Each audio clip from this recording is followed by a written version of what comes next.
Hello, welcome to this episode of Martial Truth Podcast. I went to a seminar.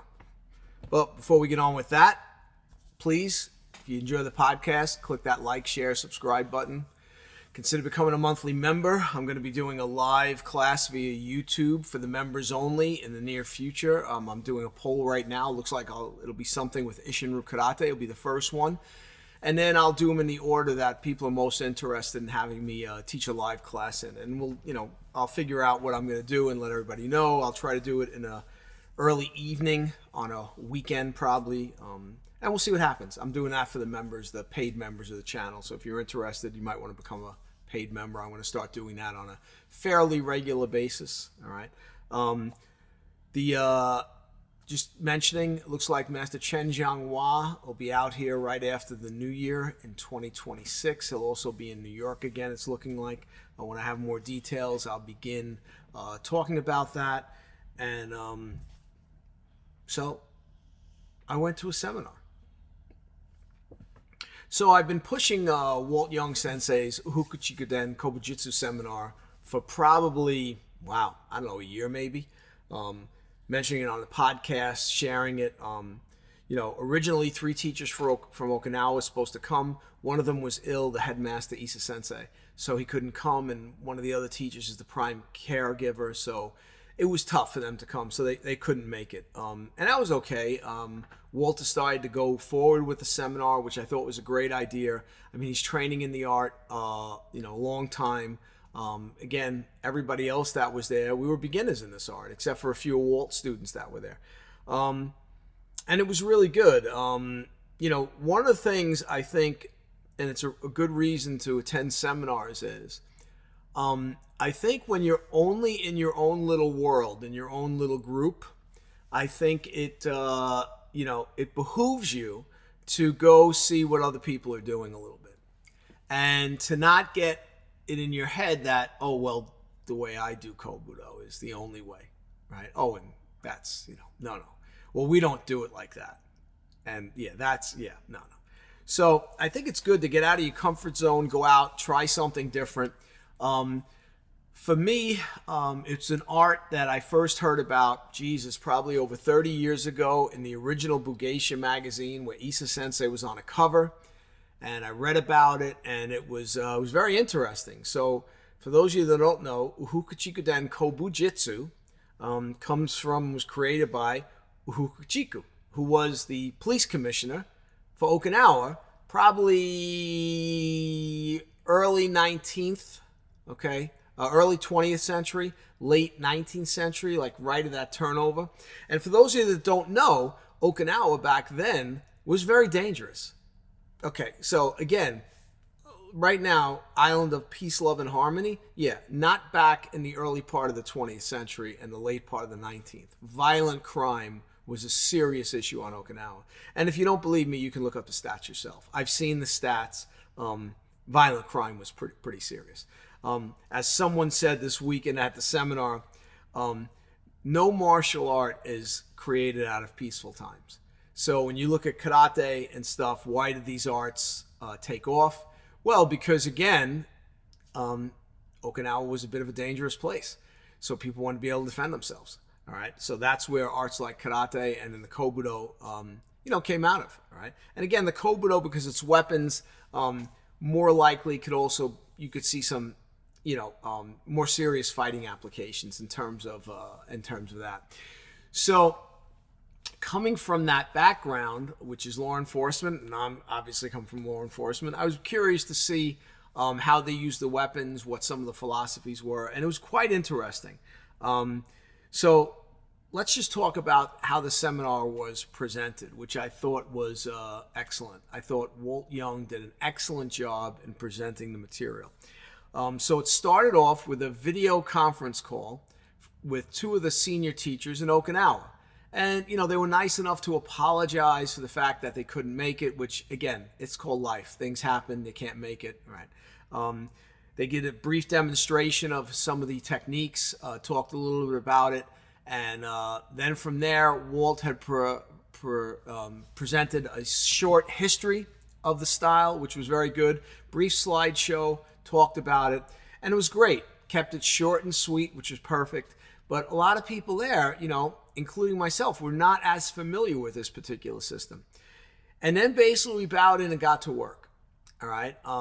We used this very interesting training device. I forget what they called it, but I'm sure someone will make a comment and name what it is. It's basically a pole with cushioning and carpet wrapped around each end. So it looks like one of those bungee sticks that they fight with, okay? And one person holds it, and then they step backwards as as two people can strike it with the weapons, whatever weapons you want to strike it with. And there's other ways you could position it and hit it. So we did a lot of that, which was interesting. So people found out it's not so easy to strike something with a nunchaku, right? And be able to follow through on it, so it doesn't bounce back and hit yourself. So it was good. We did. They have a little bit different way of holding the sai in that particular style. So it was interesting to see it. Personally, coming from the Kobudo backgrounds that I come from, I saw far more similarities than I saw differences. And the differences weren't where I was like, oh my God, I would never do that. No, it were differences where I said to myself, oh, I'm going to explore that a little bit. I'm going to play around with that a little bit. Again, I like to keep an open mind. I don't like to see something that even initially, if I think, yeah, I'm not a fan of that, I don't do that.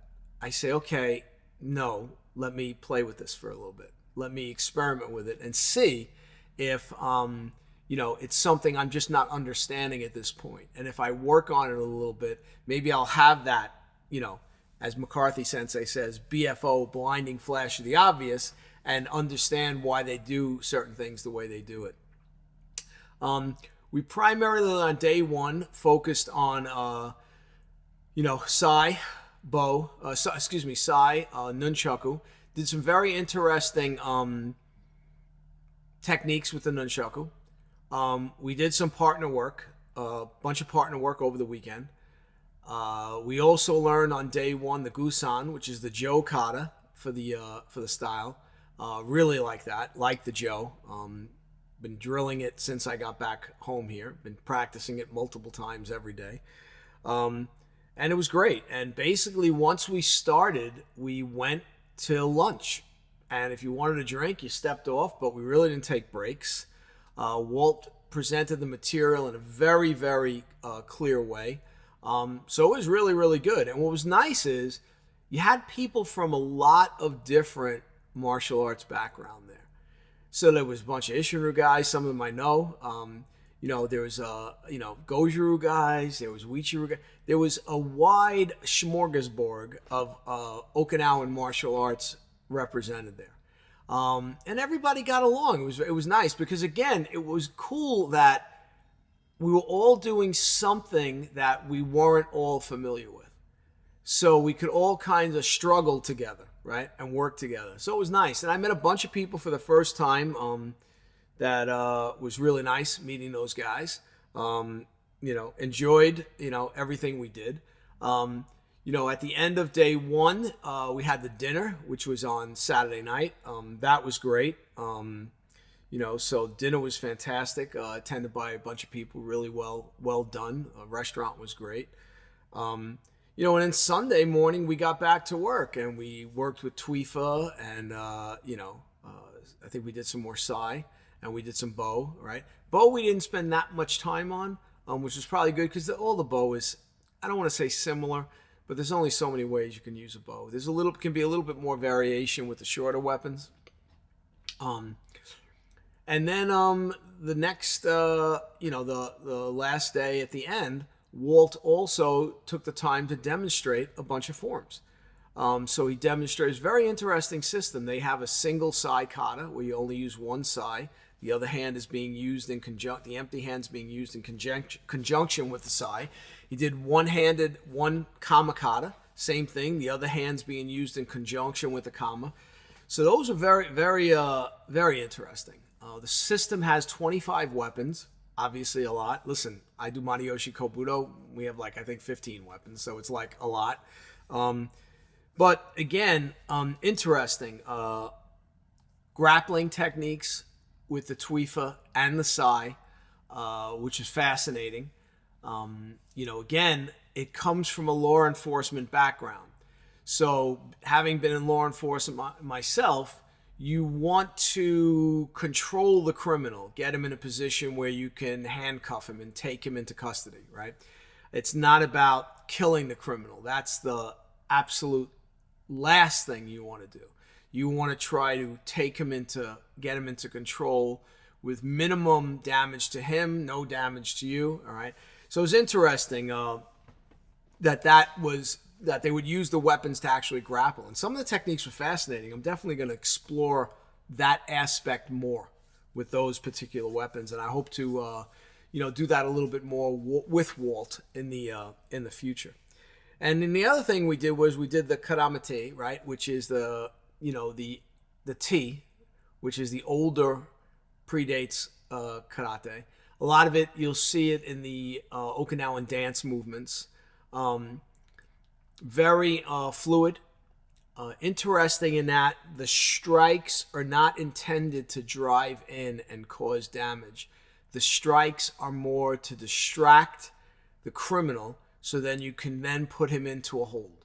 So a lot of joint locking with the Ti, flowing in. Like I said, the strikes are just to grab his attention, distract him, and then move in and tie him up and take him into custody. So it's interesting, and some of the movements in that were very reminiscent of some of the movements we do in Chen style Taiji. So, Chen style probably a little bit more sophisticated because it's probably an origin art, out of China.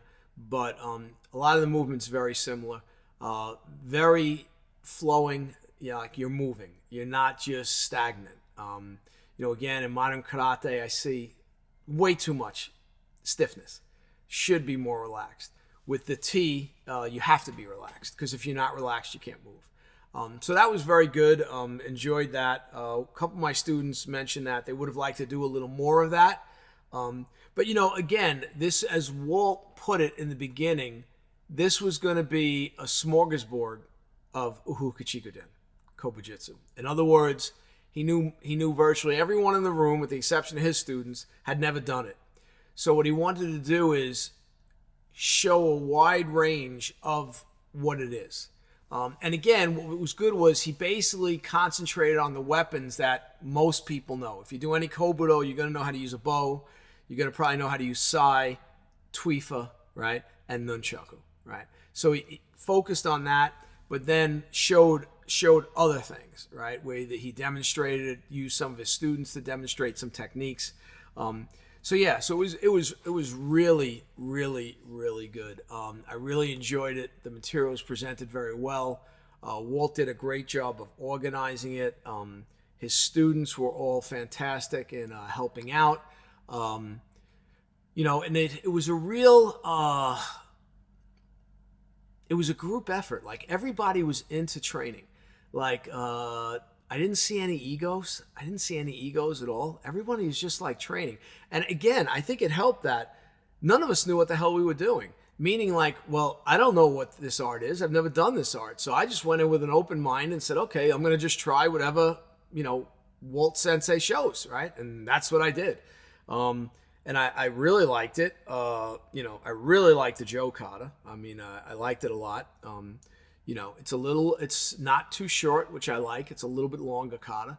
A lot of interesting techniques. I have a very deep background with the Joe. 30 years doing Shindo Musuru Jiu-Jitsu. I'm a Sandan, in Jodo.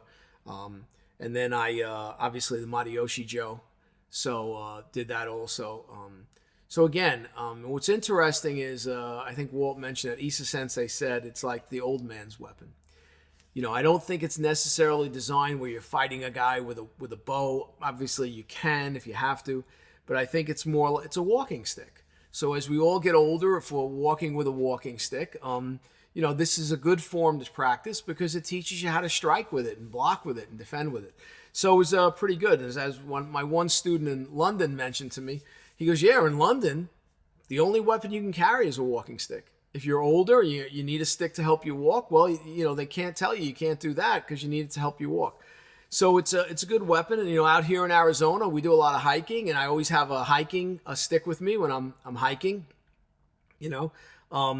So it's good. It was really liked it. Called the gusan. Basically 4 feet long, just like most of the Jo. And it's a very, very, very interesting form. I don't know if it's around on YouTube. But yeah, it was a very, very, very enjoyable seminar, and I hope Walt Young Sensei considers doing more in the future. And if you're thinking about, if you don't know Kobudo or Kobujutsu, and you're like, I don't like that Mariyoshi, I'm not a fan of that Ryukyu. Well, is there any other ones? Well, check out Ufuchiku-Den Kobujutsu. Check it out. That might be the one for you. Again, I say all the time, there's so many people in the world. There's plenty of students for every martial art. This idea where, I'm a senior dan in Mariyoshi, so, no, you should do Mariyoshi because Mariyoshi has all the answers. Yeah, I love Mariyoshi Kobudo. I think it's great. I'll be practicing it the rest of my life and teaching it, right? I love the Isshinryu Kobudo, again, I think a lot of the Isshinryu guys need some correction on their Kobudo, but I love the Isshinryu Kobudo, so again, and that's part of that is the Ryukyu lineage, and then part of that is the Kion lineage, right? So again, I think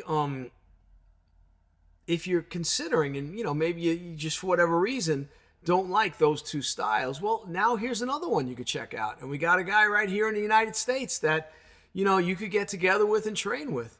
And again, he knows a lot of the material. He's been training with them, almost 15 years. And hopefully in the future, maybe we'll get a couple of the teachers to come over. I know if I go back to Okinawa, I'm thinking about going and visiting the Hanbu Dojo there. Why not? They seem very nice on the video, and why not go and try something different, I don't think that I'll ever get to the point, I may not be alive long enough where I ever get to the point where I could know enough where I would teach it. But I think it's fascinating to explore these different things. It's like the same thing with me starting to do a screamer at the ripe old age of 61. Last night I went to class. I was doing stick and dagger, 2 hours straight, nonstop. And there were times where I was struggling because it's the movement's a little different. The patterns I haven't mastered yet. I'm working on it, right? But I'm having fun and I'm really enjoying it. And that was the big thing with the weekend. I never once during the weekend said to myself, well, this is boring or I'm not enjoying this. No, I really enjoyed the whole weekend. I liked it. There was a lot of material that Walt taught. So my students all liked it. I went with one of my students from Colorado, one of my students from Jersey met me there, and one of my students from Alabama drove up. So, I had 3 of my students there. They're all with me a fairly long time. They're all black belts. They all liked it. Same thing. It made them think about things. And really, when you go to a seminar, you want it to make you get out of what you're comfortable with. If you go to a seminar and it basically is everything you already know and you already do, okay, that's great. If you're one of those people that you want to say, oh, see, this guy says the exact same stuff I say. Well, that's okay, but I already say that stuff. I already know that stuff. I go to a seminar, I'm looking for something different. And that different might be the way a teacher presents the material. He presents the material in a certain way. I'm like, oh, I like the way he said that. I think I want to steal that when I teach. I'll use that phrase or that the way he presented that, right?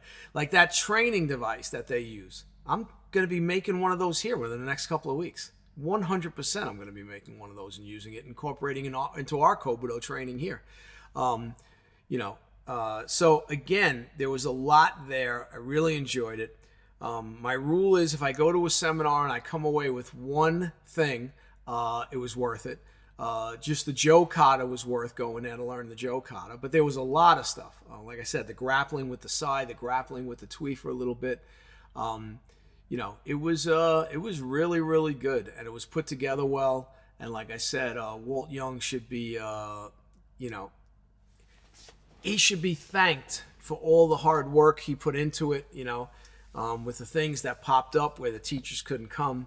And he pulled it off, and it was fantastic. And I think over the next couple of weeks, I'll put together a little highlight reel of what some of the things we did at the workshop was.